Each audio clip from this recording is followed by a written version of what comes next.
Welcome to my YouTube channel. Students, in previous video we have taken an example of preparing income expenditure account. In today's video I will give you one more example of preparing income expenditure account. Let's see this question. It's a question number 40 from student. Let's see question number 40. We have to prepare income expenditure account in this question. Now I am going to give the solution of this question. So let's have a look over the board to get this question solved. In the question we are having a receipt side. First of all, balance BD of cash. Cash का balance यहाँ पर नहीं लिया जाता है, पहले भी आपको बताया गया था. इसके बाद दिया हुआ है subscription. Yes students, let's see the solution. First of all, in receipt sides we are having balance BD cash. Cash balance is not taken in this. After this we are having subscription. So we will write in credit side by subscription. इसमें दो amount दिए हुए हैं आपको. एक तो दिया हुआ है 2016-17 में 1500, फिर दिया है 60,000, फिर दिया है 18-19 में 1800. So in that situation we will take only the amount of 2017-18. जो हमारा करंट ईयर है उसका अमाउंट लेंगे हम, that is 60,000. And in adjustment we are having subscription outstanding as at 31st March 2018 is rupees 16,200. हमारे पास जो सब्सक्रिप्शन आउटस्टैंडिंग है 31st March 2018 में वो है कितने के? 16,200 के. और नीचे दिया हुआ है 1,200 is still in arrear for the 16-17 for subscription. इसका मतलब क्या है कि आपके जो 1500 रुपए हैं 16-17 के वो हमें रिसीव हुए हैं, और अभी भी 16-17 के जो 1200 रुपए हैं वो किस में है? हमारे एरियर में है, यानी कि आउटस्टैंडिंग है. और हमें दिया हुआ है subscription outstanding as a 31st March 2018 is 16,200. So we will add here outstanding subscription.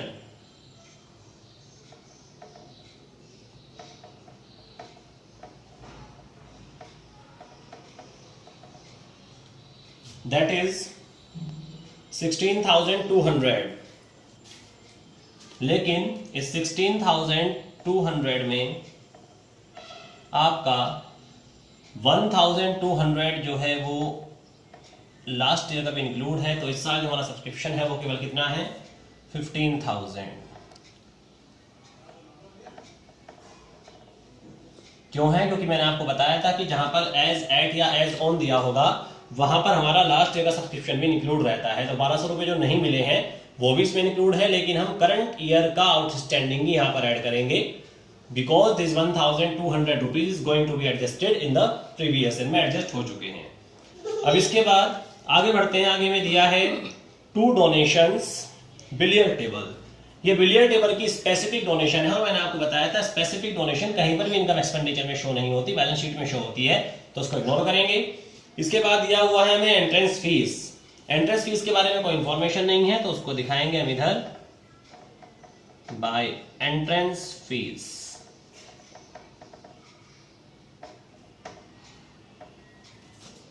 Then we are having sale of old magazine.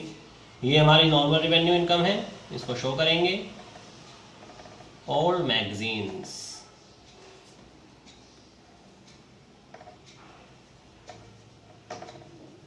the amount is 415.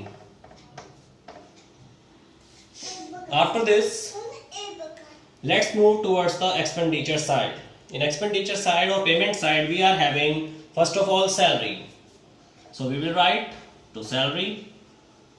We are having no adjustment regarding salary, तो सीधा सीधा amount लिख देंगे इसका 31,500. After this, we are having postage. So we will write postage. Revenue expense है हमारा, postage को लिखेंगे 1250. कोई एडजस्टमेंट नहीं है इसके regarding. Next we are having rent, rent के रिगार्डिंग कोई एडजस्टमेंट नहीं है तो सीधा सीधा लिख देंगे to rent 1000, sorry it's 9000। Then we are having printing and stationery, so we are having no adjustment regarding this, इसको भी सीधा लिख देंगे टू प्रिंटिंग एंड स्टेशनरी।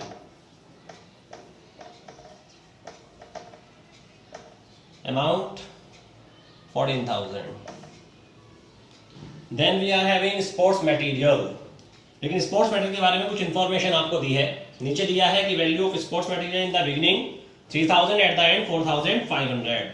तो यहां पर हमें निकालना पड़ेगा स्पोर्ट्स मटेरियल कंज्यूम, क्योंकि आपको कंज्यूमेबल आइटम्स की कैलकुलेशन में मैंने बताया था कि इनकम एक्सपेंडिचर में केवल जितना कंज्यूम होता है उतना ही हम शो करते हैं। तो यहां पर लिखेंगे हम to sports material consume.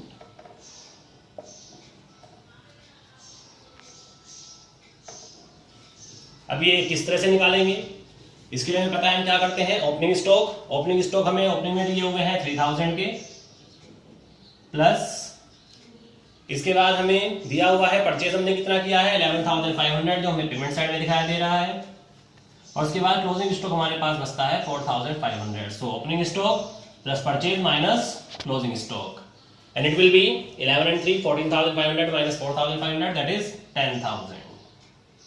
So we have consumed only 10,000 sports material. So we will write 10,000. After this we are having miscellaneous expenses. So we will write to miscellaneous expenses. Amount of this 3,100. Then we are having furniture, and it is given in adjustment that depreciation to be provided at 10% per annum on furniture. So we will calculate depreciation. Furniture नहीं दिखाएंगे, उसका Depp दिखाएंगे, क्योंकि furniture assets है, उसका Depp ही केवल revenue expenditure होता है। डेप्रिसिएशन कैसे निकालेंगे हम, हमारा 20,000 का फर्नीचर है, 20,000 के फर्नीचर पर 10% का डेप हमें कैलकुलेट करना है, और फर्नीचर जो हमने परचेज किया है क्वेश्चन में गिवन है 1 अक्टूबर 2017 को, तो अक्टूबर से मार्च तक हो गए हमारे 6 मंथ, तो 6/12, और ये हो गया आपका 1000। Then we are having a 10% investment, इसके बाद हमें 10% इन्वेस्टमेंट दी हुई है, और इन्वेस्टमेंट जो हमने 10% की है उस पर हमें इंटरेस्ट रिसीव हुआ होगा, वो रिसीव होना बाकी है, तो हमारा एक्रूड इंटरेस्ट है, तो हम क्रेडिट साइड में दिखाएंगे by accrued interest on investment. How will it be calculated, ये कैसे कैलकुलेट होगा, हमारे पास बेसिकली इन्वेस्टमेंट है 70,000 की, इंटरेस्ट हमें मिलता है इन पर 10%, और ये हमने परचेज की है 1 अक्टूबर को ही, तो इस पर हो जाएगा 6/12, क्योंकि 6 मंथ्स यूज होंगी ये इन्वेस्टमेंट। तो इन पर हमें कितना इंटरेस्ट मिलेगा, that is 3,500। Now let's calculate, we have taken all the adjustment, हमने सारी एडजस्टमेंट ले ली है, हम सारे एक्सपेंडिचर इनकम शो कर चुके हैं, हम निकालते हैं सरप्लस और depreciate. For that we have to make the total of credit side and debit side. Yes students, let's make the total of credit side, this is 80,050, and let's make the total of debit side, that is 69,850। 80,050 में से 69,850 को minus किया, हमें मिल गया 10,200, ये है हमारा surplus. तो जहां तक हम समझते हैं कि ये क्वेश्चन आपको कंप्लीट किया जा चुका है, इसमें कोई समस्या ज्यादा नहीं होनी चाहिए। हाँ, जहां जहां कुछ क्रिटिकल पॉइंट्स रहे, बाकी क्वेश्चन सिंपल था, मैं क्रिटिकल पॉइंट्स को एक बार दोबारा एक्सप्लेन कर देता हूं। सबसे पहले हमारे सामने पॉइंट था सब्सक्रिप्शन का। सब्सक्रिप्शन हमें दिया हुआ था 3 कैटेगरी में, सबसे पहले था 16-17 का, फिर था 17-18 का, फिर था 18-19 का। लेकिन हम क्योंकि यहाँ जो अकाउंट बना रहे हैं वो 31 मार्च 2018 के लिए बना रहे हैं, तो हम केवल करंट ईयर का सब्सक्रिप्शन लेंगे, दैट इज 60,000। उसके बाद नीचे मुझे इंफॉर्मेशन मिली कि मेरे पास 16,200 रुपए का सब्सक्रिप्शन पेंडिंग है, यानी कि पैसे मुझे मिलने हैं, और नीचे ये भी पता लगा कि 1,200 रुपए पिछले साल के पेंडिंग है। और मैंने आपको बताया था कि जहां पर एज ऑन गिवन होता है, एज ऑन जो वर्ड है इसमें क्या होता है कि लास्ट ईयर का सब्सक्रिप्शन इंक्लूड रहता है। तो इस 16,200 में जो 1200 रुपए लास्ट ईयर के हैं वो भी इंक्लूड हैं, और मुझे केवल इस साल करंट ईयर के ही ऐड करने पड़ेंगे। क्यों करने पड़ेंगे? उसका एक रीजन है कि जब लास्ट ईयर सब्सक्रिप्शन अकाउंट बना होगा तो ये 1200 रुपए लास्ट ईयर एडजस्ट हो चुके हैं। तो मैं क्या करूंगा, 16,200 में से 1200 को माइनस कर दूंगा, केवल 15,000 रुपए यहाँ पर ऐड करूंगा इन सब्सक्रिप्शन अकाउंट को कैलकुलेट आउटस्टैंडिंग सब्सक्रिप्शन से, जो मुझे सब्सक्रिप्शन निकालना है। तो ये तो था सब्सक्रिप्शन का पॉइंट, जो थोड़ा सा इसमें अलग था, ये आपको क्लियर हुआ होगा। इसके बाद फिर दूसरा जो पॉइंट आया था वो आया था हमारा स्पोर्ट्स मटेरियल कंज्यूम। ये बहुत ही सिंपल था, हम जानते हैं कि कैसे निकालते हैं, opening stock plus purchase minus closing stock. Opening stock 3000 था, परचेज हमारा 11,500 क्वेश्चन में पेमेंट साइड में गिवन था, क्लोजिंग स्टॉक 4,500 था। इसको हमने सॉल्व किया, हमें आंसर मिला 10,000, ये आ गया हमारा कंज्यूम का। इसके बाद डेप्रिसिएशन की बात कर लेते हैं। फर्नीचर को हमने परचेज किया था 1 अक्टूबर 2017 में, तो उस पर हमने डेप्रिसिएशन लगाया 10% के रेट से, 6 मंथ्स का डेप लगाया क्योंकि 6 महीने फर्नीचर यूज हुआ है अभी, ये आ गया 1000। उसके बाद फिर हमने इन्वेस्टमेंट देखी, तो हमें 10% इन्वेस्टमेंट जो है वो हमने परचेज की थी, तो उस पर इंटरेस्ट भी मिलेगा, लेकिन इंटरेस्ट अभी तक रिसीव नहीं हुआ क्योंकि हमें कहीं पर भी हमारी रिसिप्ट साइड में कोई इंटरेस्ट के बारे में जानकारी नहीं मिली है। तो हमें मानना पड़ेगा कि इंटरेस्ट सारा एक्रूड है, रिसीव होना बाकी है। और एक्रूड इंटरेस्ट का ट्रीटमेंट आप 11th क्लास में ही पढ़ चुके हैं, इधर क्रेडिट साइड में दिखाते हैं, उसके साथ साथ बैलेंस शीट में एसेट साइड में जाता है। तो बैलेंस शीट तो बना नहीं रहे हैं, केवल इनकम एक्सपेंडिचर बना रहे हैं, तो एक्रूड इंटरेस्ट कैलकुलेट करेंगे। 70,000 की इन्वेस्टमेंट, 10% का इंटरेस्ट, 6 मंथ्स अभी इन्वेस्ट किया है पैसा, तो 6 महीने का इंटरेस्ट हो गया 3,500। उसके बाद हमने क्रेडिट में से डेबिट को माइनस कर दिया और हमें सरप्लस मिला 10,200 का। स्टूडेंट्स, आई होप कि आपको ये क्वेश्चन अच्छे से समझ में आया हो। इसके बेस पर क्वेश्चंस की प्रैक्टिस करिए, इनकम एक्सपेंडिचर अकाउंट को अच्छे से क्लियर करिए। नेक्स्ट वीडियो अकाउंटेंसी जो अपलोड करेंगे that will be on Monday, और मंडे को अपलोड होगी, जिसमें कि हम कवर करेंगे income expenditure account with balance sheet, यानी कि बैलेंस शीट के बारे में आपको इंफॉर्मेशन नेक्स्ट वीडियो में मंडे को मिलेगी। तब तक आप यहां तक के जो टॉपिक्स हैं उनको कवर करिए, अच्छे से उनके क्वेश्चंस की प्रैक्टिस करिए और रेडी रहिए एक नई वीडियो के साथ मंडे को। कल हम कवर करेंगे बिजनेस स्टडीज का नेक्स्ट चैप्टर। Thank you.